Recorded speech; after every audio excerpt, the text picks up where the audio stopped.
just looking at the way things progressed through the second half, and what was really kind of the point where it unraveled and where things just weren't going your way? What was really, from your perspective, the reasons behind it?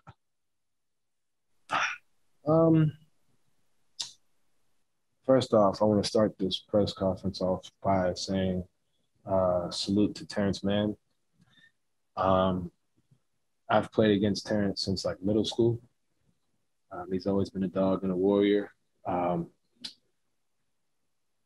He played his ass off.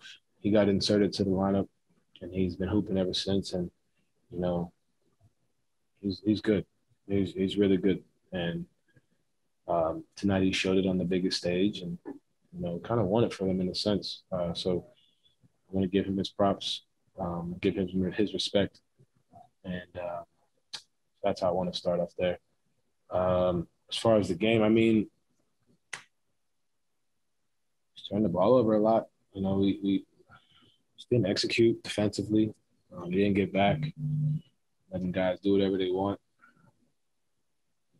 We were up fucking 22 points, and there was a point where we just kind of just acted like, I wouldn't say intentionally, but there's a kind of, I wouldn't say it was like, you know, intentional effort. We were in the huddle communicating and we were fighting, but we just made certain mistakes that we didn't make to be up 22. And, you know, like I said, with Terrence, I don't think any of us expected Terrence to go off the way he did. So that kind of, you know, was a little bit of a punch, and we weren't ready for it. And that can't happen, but I ain't got much else for you, whoever just asked that question. Sorry. Okay, next up, Andy Larson, Salt Lake Tribune. Donovan, just simple question. What do you think the biggest reason is that you lost this series? I mean, it was shit. Andy, like, Mike Conley's I think a Hall of Famer. Not having him is tough. We saw his impact in the Memphis series. But with that being said, we did go up 2-0. And I think there were certain things that they adjusted that we were ready for but weren't ready for. And I think for us, it's just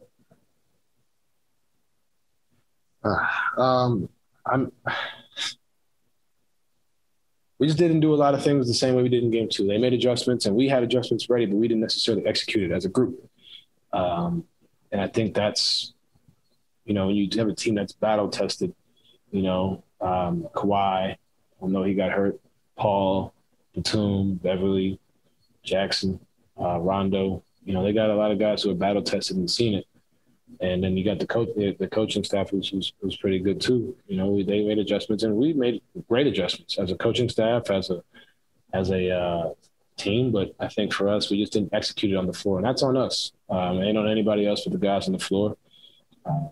You know, we were in positions to win a lot of these games, I felt like, and we just didn't. Sarah Todd, Deseret News. Don, with about a minute left, you turned your ankle again, and you were down on the floor and slammed your hands on the floor.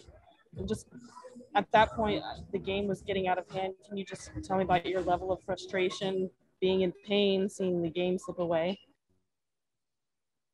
I mean, yeah, I don't know, it fucking hurt.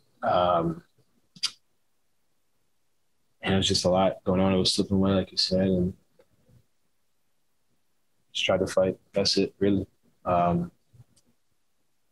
We all did, but you gotta give them credit. That's there. Eric Walden, Salt Lake Tribune.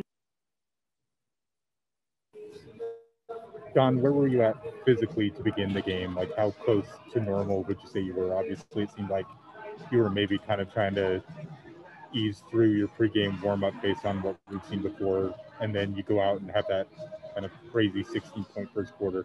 How were you feeling when the game started? Not great, but it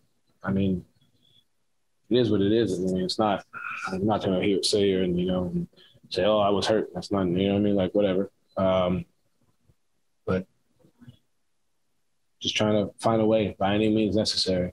that was the mindset. You know, Mike went out there, battled his butt off. We all did.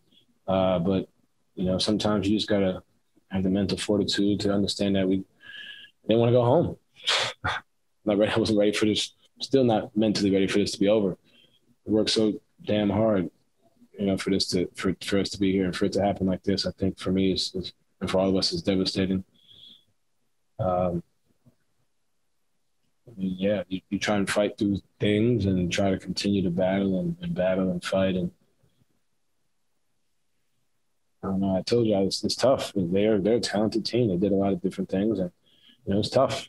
It's tough. It's tough. Okay, last question. Rachel Nichols, ESPN. Hey, Donovan, congratulations on just fighting through such a tough series.